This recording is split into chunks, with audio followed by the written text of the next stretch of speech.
Vous êtes sur RTL. On défait le monde dans RTL Soir. Marion Calais, Cyprien Signy. 18h40, on va défaire le monde donc maintenant avec vous, Cyprien Signy et toute la bande, Céline Landreau, Laurent Tessier. L'info avec un autre regard, c'est promis. Vous allez apprendre plein de choses jusqu'à 19h au menu. Ce soir, on défait le monde vous souhaite une bonne année. Et comme tout va mal, faut-il continuer à prendre des bonnes résolutions ? On vous offre une petite consultation collective chez le psy dans un instant. Vous découvrirez également la vraie symbolique de l'Arc de Triomphe, les grands losers du Nouvel An et les restos du cœur pour animaux. On défait le monde la quotidienne, c'est reparti pour un tour. On défait le monde dans RTL Soir. Et pour commencer, le son du jour. Les bonnes résolutions m'envahissent la tête. Ah, la grande Sophie, les bonnes résolutions. Ces fameuses bonnes résolutions en temps de Covid. Franchement, manquait plus que ça. Rien ne va. On passe son temps à faire plein d'efforts en permanence. Alors, cette vraie question de fond, faut-il prendre des bonnes résolutions en temps de pandémie ? D'ailleurs, tiens, pendant qu'on y est, vous en avez pris autour de la table, Marion. Oui. Ouais. C'est vrai ? Lire plus. Ah, c'est bien. Céline. Gros dormir plus. Ça, c'est pas de votre cas, hein, c'est votre fils. Et Laurent. Arrêtez de chanter les To Be Free dans la voiture, ça énerve madame. Ça, c'est Et bien. vous, Cyprien ? J'en ai pas pris. Oui. Non, moi, je suis Covid complet. Donc, on a voulu interroger quand même un vrai spécialiste pour le sérieux de cette émission. Oui, faut-il s'imposer encore des efforts supplémentaires alors que l'on est en pleine restriction à cause de la pandémie ? Les bonnes résolutions sont-elles indispensables à notre bien-être ? Bienvenue dans la séance de psy collective avec le professeur Lejoyeux. Il est psychiatre, auteur des 4 temps de la Renaissance, qui sort d'ailleurs en ce moment en poche.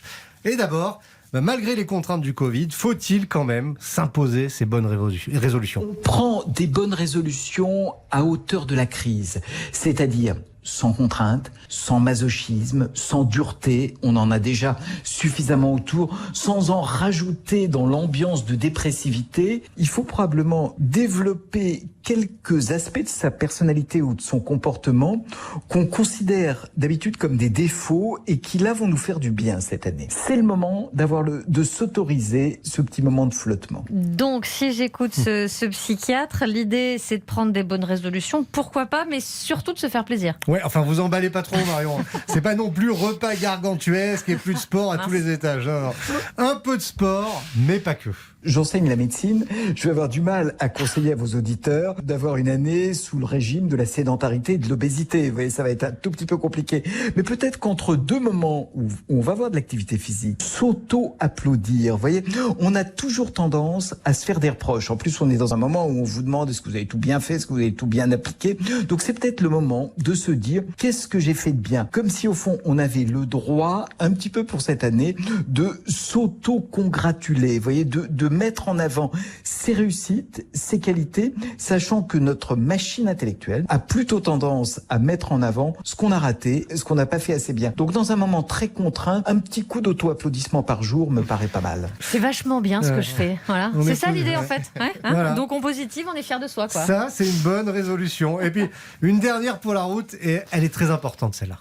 C'est aussi le moment de retrouver son propre temps. On a un futur qui est obéré par toutes les catastrophes. On a une sorte de nostalgie du passé avec c'était mieux avant.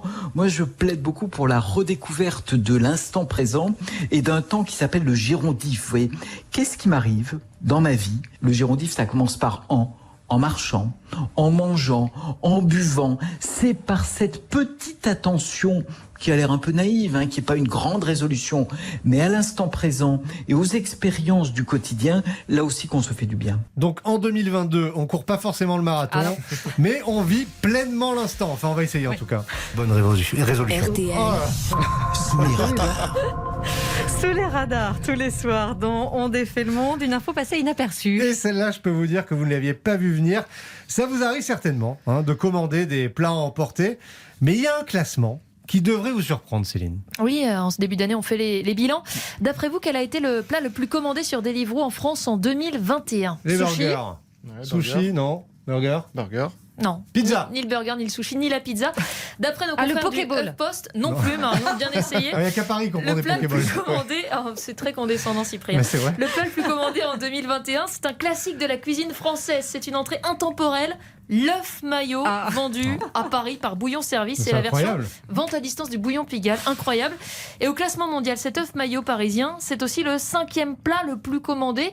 À égalité, là, c'est plus attendu, avec un cheeseburger, celui du restaurant Five Guys de Londres. Ah là là, c'est tellement bon l'œuf maillot en même temps. Allez, une petite pause. Je ne sais pas si c'est compatible avec les bonnes résolutions minceurs du début d'année, mais c'est se faire plaisir problème. en revanche. Exactement. Et on dit vive le France. On continue de défaire le monde dans RTL Soir avec la première info pour briller au dîner. À tout de suite.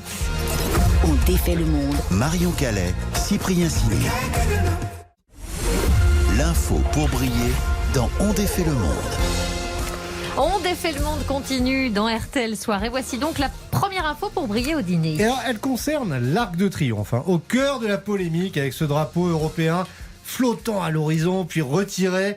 Mais grâce à vous, Laurent, on va découvrir la vraie symbolique de cet Arc de Triomphe qui en fait mangeait à toutes les sauces depuis des années. Alors accrochez-vous, la signification symbolique de l'Arc de Triomphe est en permanente évolution depuis sa conception.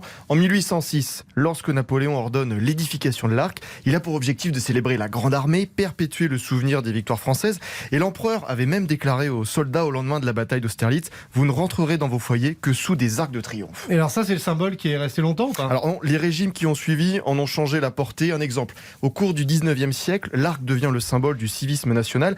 En 1848, une fête de la fraternité y est organisée pour célébrer l'instauration du suffrage universel, mais il redevient un symbole belliqueux après aussi le défilé des troupes allemandes. Le 1er mars 1871, le monument est utilisé pour évoquer le désir de revanche. Et ça continue encore, ce désir de revanche ? Encore et encore. Après la Première Guerre mondiale, le 11 novembre 1920, la tombe du soldat inconnu arrive à l'Arc. Ce n'est plus un lieu de triomphe, mais il devient un sanctuaire national dédié à tous les soldats morts pour la France.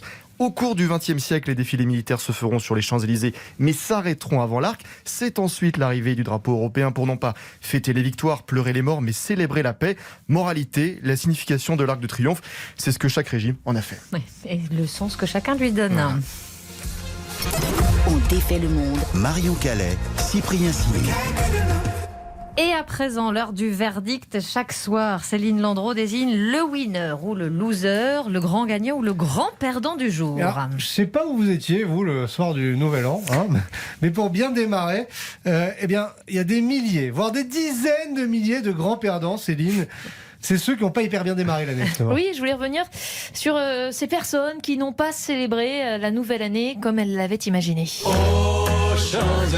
Mais oui, sur les Champs-Élysées à Paris, la ville lumière, pour fêter donc l'arrivée de 2022.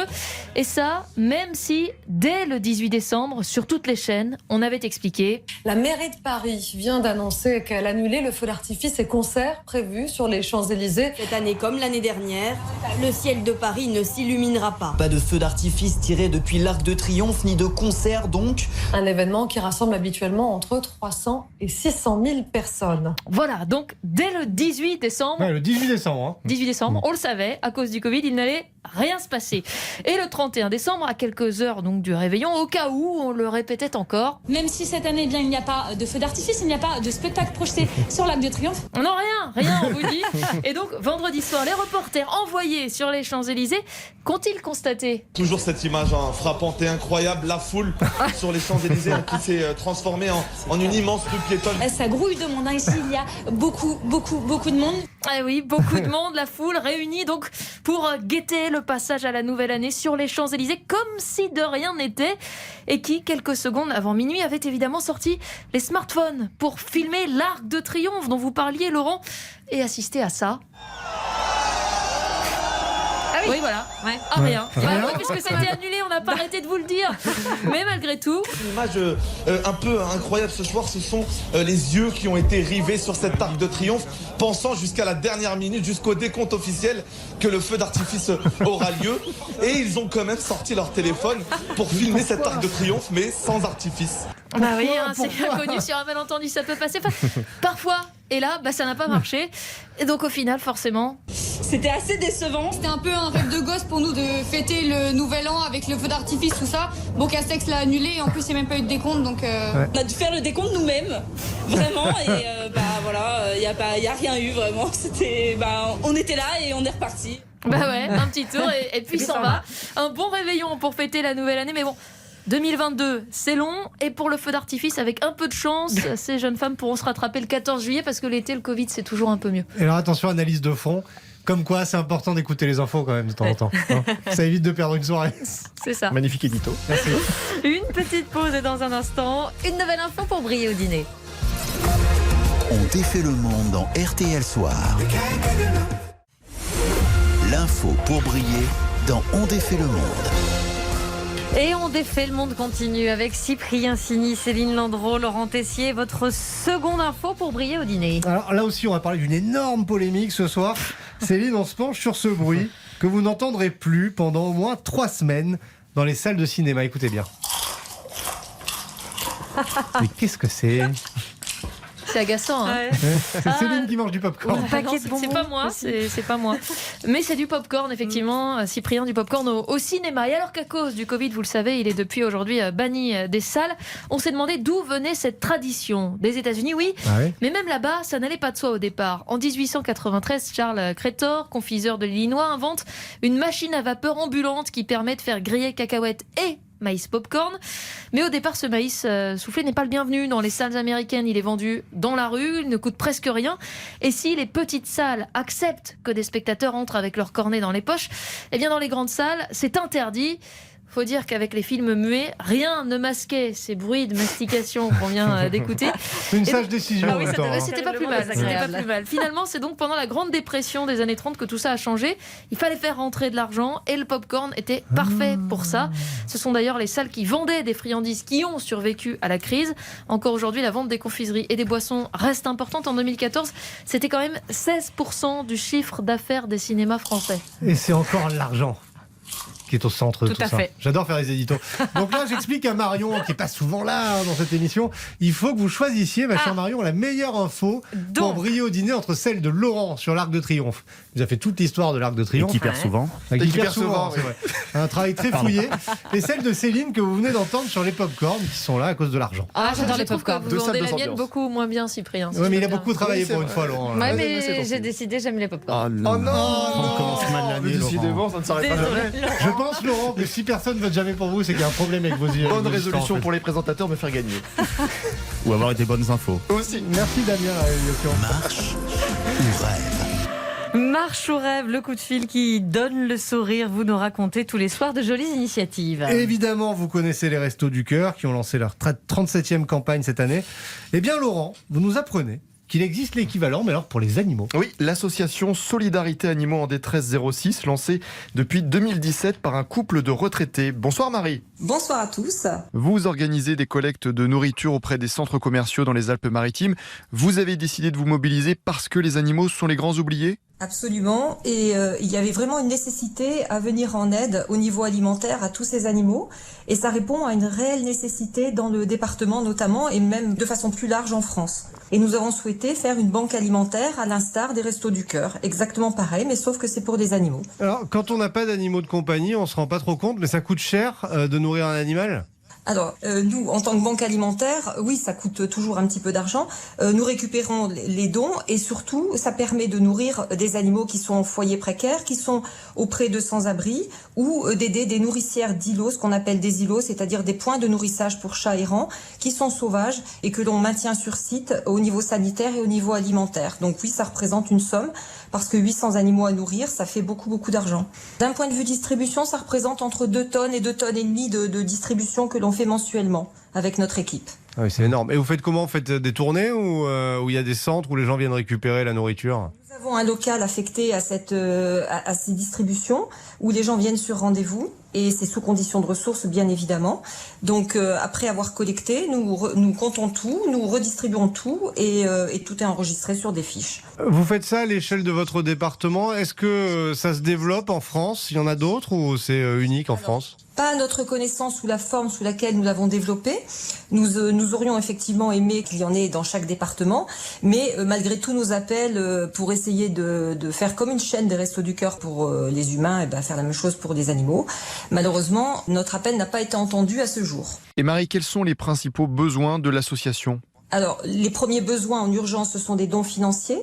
Parce que notre association, donc Solidarité Aliments en détresse 06, a besoin absolument d'argent pour payer des soins et payer de la nourriture quand nous n'en avons pas en collecte. Il faut savoir que depuis la Covid, malheureusement, les dons ont quand même chuté, que ça soit financier ou en nature. Et donc, grâce aux dons financiers qui sont déductibles, on peut tout à fait subvenir un petit peu à l'ensemble de tous les animaux en précarité. Eh bien, merci Maria. Si vous souhaitez aider l'association, rendez-vous sur la page Facebook Solidarité Animaux en détresse 06. Bonne soirée à vous. Merci beaucoup. Alors des idées comme ça, il y en a à travers toute la France, des petites initiatives pour les animaux ou pour les hommes d'ailleurs. Des grandes initiatives. Aussi des grandes initiatives aussi. On peut participer, raconter ses projets pour Marche aux Rêves et participer. Absolument. En 2022, on continue. Pour ça, vous pouvez nous contacter, vous n'hésitez pas. Il y a la page Facebook ou il y a le compte Twitter dont défait le monde. Il y a Laurent qui est aux aguets, qui surveille tous vos messages. Vous avez également le courrier. Voilà, la boîte postale, ça plaît beaucoup à Céline. Vous savez, Céline, il y en a à l'ancienne, le fax. Où il n'y a pas de réseau. 56 avenue Charles de Gaulle, à Neuilly-sur-Seine. Je ne connais jamais le code postal. 92 200. Voilà, ça fait juste 3 ans qu'on est là. Donc vous n'hésitez pas, il y a le courrier, il y a les SMS, il y a le Facebook, le Twitter et le portable de Laurent que je ne donne pas à l'antenne. Mais n'hésitez pas à envoyer vos messages, à envoyer vos idées, puis on vous rappelle, on vous contacte. Merci les amis dont défait le monde. On se retrouve demain Absolument. à 18h40 dans RTL Soir.